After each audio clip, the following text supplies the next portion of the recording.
नमस्कार बहनों और भक्तजनों, आज हम सुनेंगे हरतालिका तीज व्रत कथा।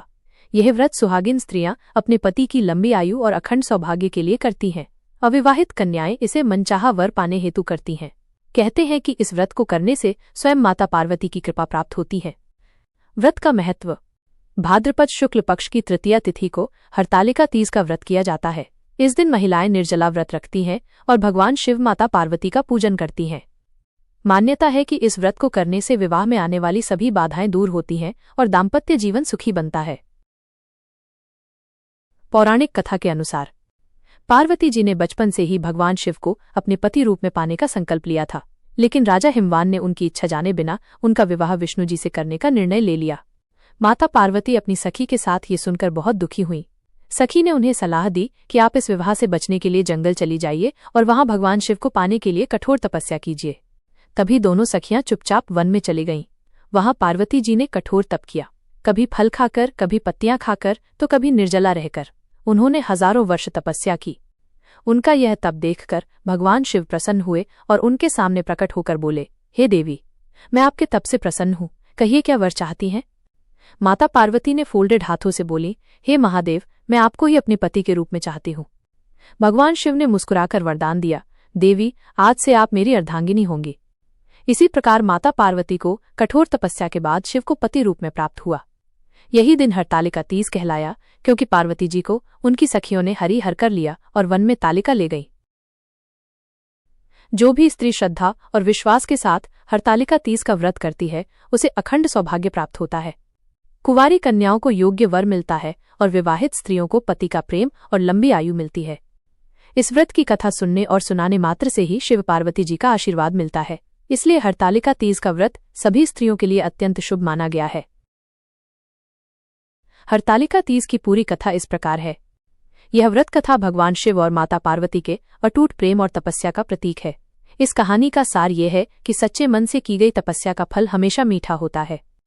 हरतालिका तीज की कथा। पौराणिक कथा के अनुसार माता पार्वती ने अपने पिछले जन्म में भगवान शिव को पति के रूप में पाने के लिए कठोर तपस्या की थी। उनके पिता हिमालय उनकी तपस्या से बहुत दुखी थे, क्योंकि उन्हें लगता था कि पार्वती इतनी कठोर तपस्या नहीं कर पाएंगी।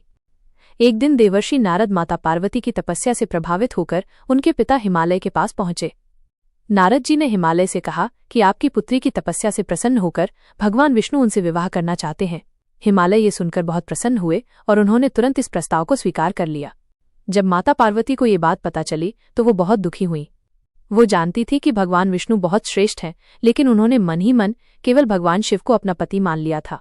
वे किसी और से विवाह करने की सोच भी नहीं सकती थीं। अपने दिल का दर्द उन्होंने अपनी एक सहेली को बताया। सहेली ने पार्वती की परेशानी समझ ली और उन्हें एक घने जंगल में ले गई, ताकि उनका विवाह उनकी इच्छा के विरुद्ध न हो सके। ये भाद्रपद मास की शुक्ल तृतीया का दिन था। माता पार्वती ने जंगल में जाकर एक नदी के किनारे रेत से शिवलिंग बनाया और रात भर निराहार बिना कुछ खाए पिए भगवान शिव का ध्यान करती रहीं। उन्होंने कठोर तपस्या शुरू की, जिसमें उन्होंने अन्न जल त्याग दिया। माता पार्वती की तपस्या इतनी तीव्र थी कि भगवान शिव उनकी भक्ति और समर्पण से अत्यंत प्रसन्न हुए।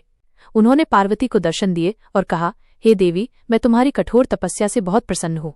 आज से तुम मेरी अर्धांगिनी हो। इस घटना के बाद माता पार्वती खुशी खुशी अपने पिता के पास वापस आईं और अपनी सारी बात बताई। तब हिमालय को भी ये समझ आया कि पार्वती ने केवल शिव को ही अपने पति के रूप में स्वीकार किया है। उन्होंने खुशी खुशी भगवान शिव से पार्वती का विवाह कर दिया। व्रत का नाम हरतालिका क्यों पड़ा? इस कथा में एक महत्वपूर्ण बात छुपी है।